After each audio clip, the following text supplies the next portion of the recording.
It's too cold to do bonsai. This is better.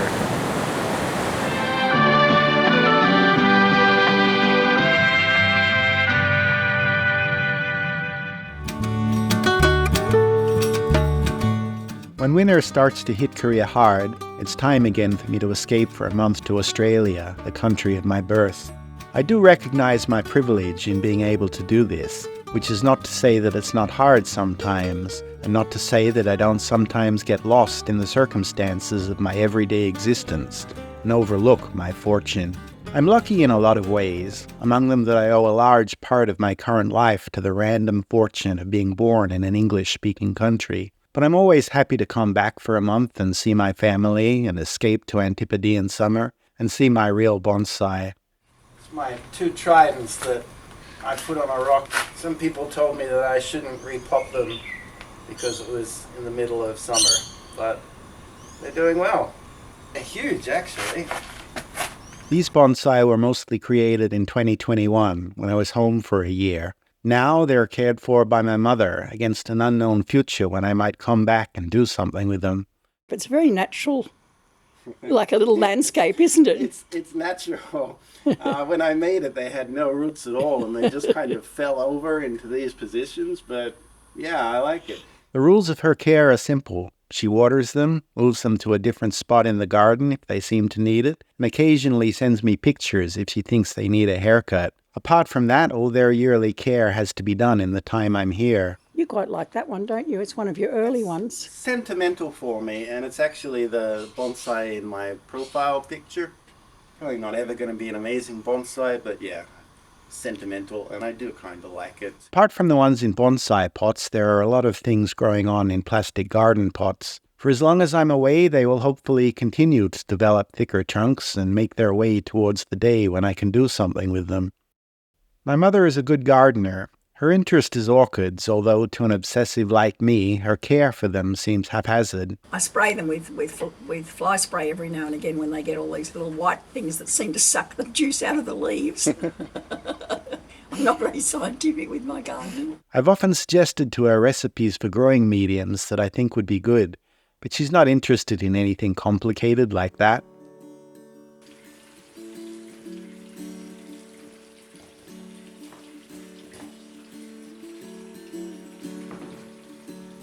This ficus is the only bonsai in my mother's garden that doesn't belong to me. It's hers, and she grows it according to her own ideas, and only rarely listens to mine.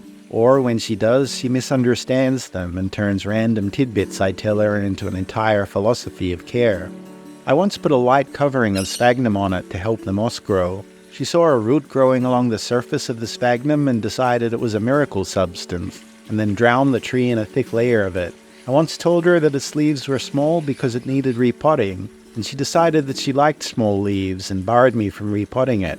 I'd like to do something about the triple juncture of the branches, but she likes it how it is, and doesn't believe in taking backward steps for future progress. She likes it to look good in the present. However, in the last year, the leaves have started to turn yellow and look unhealthy, so she's finally allowed me to repot it.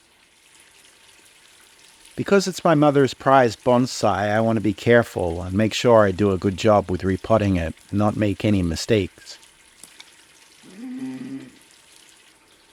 It's a wonderful start.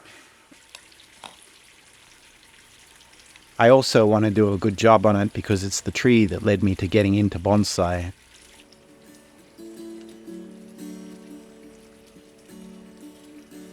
I sometimes get comments on my videos that go something like this. You know, that tree is never going to get thick in that tiny pot. You need to put it in a big pot to grow the trunk. I think it's perhaps the first counterintuitive factoid that people learn when they get into bonsai, but it's a comment I have to take with grace, because this exact comment is what caused me to get into bonsai.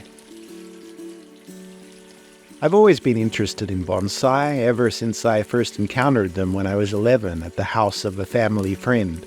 I can remember seeing them for the first time and remember being amazed. They're trees, I said, but they're small. And before I went to Korea for the first time, I started a bonsai, which is long gone now.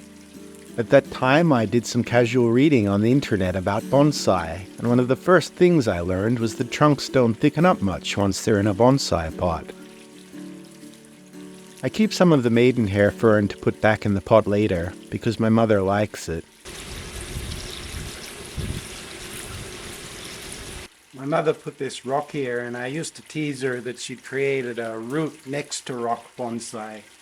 But it's history now, so I think I better leave her rather ugly looking rock here.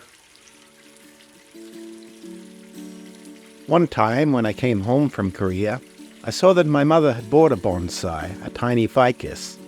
With the supreme confidence of someone who doesn't know what they don't know, I told her, "You know, it'll never get thick in that tiny pot. You need to grow it in a bigger pot." Instead of telling me to mind my own business, my mother said, "Well, if you can do better, I'll buy you a tree and you can grow me a better one." That tree is the boxwood in my YouTube profile picture, and growing it into a better one is still a work in progress. And that is how I started down the rabbit hole of bonsai. One of the ironies, of course, is that I didn't know at that time that figs will grow in anything, and now the tree does have a reasonably substantial trunk, much thicker than my boxwood, which I also probably put into a bonsai pot prematurely. The stone made it difficult to tie the tree into the pot across the roots, so I tried a new technique using bamboo chopsticks anchored into the root base. In retrospect, it would have worked better if I'd used 2 tie-down wires through each drainage hole instead of 1, but I made it work.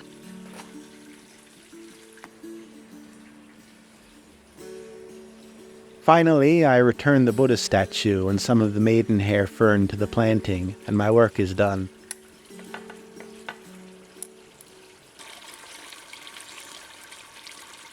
My parents are getting old. My mother can't do as much in the garden as she used to, and my father is slowing down. This, too, is part of my privilege or self-indulgence. I have the freedom to be able to run away to another country, but still have a home to come back to, and this is something that won't last forever. I'm not always as grateful for it as I should be, and there is a debt there, too, which will never be fully repaid. One day I will care for this fig alone, and will continue to maintain it according to my mother's idiosyncratic wishes as I understand them, without the possibility of hearing her tell them to me. Still left me a little bit of... Yeah, I popped that back in. Do you notice anything strange about the Buddha statue? He's come up out of the muck. No. Anything else? No. Well, that's good. Did you break him? I snapped his head off when I was... The perfect crime, you never would have noticed. No, I wouldn't have. The theme of the video is about how grateful I am to my mother for taking care of my bonsai. Portraying myself as an extremely, grateful son. Yes.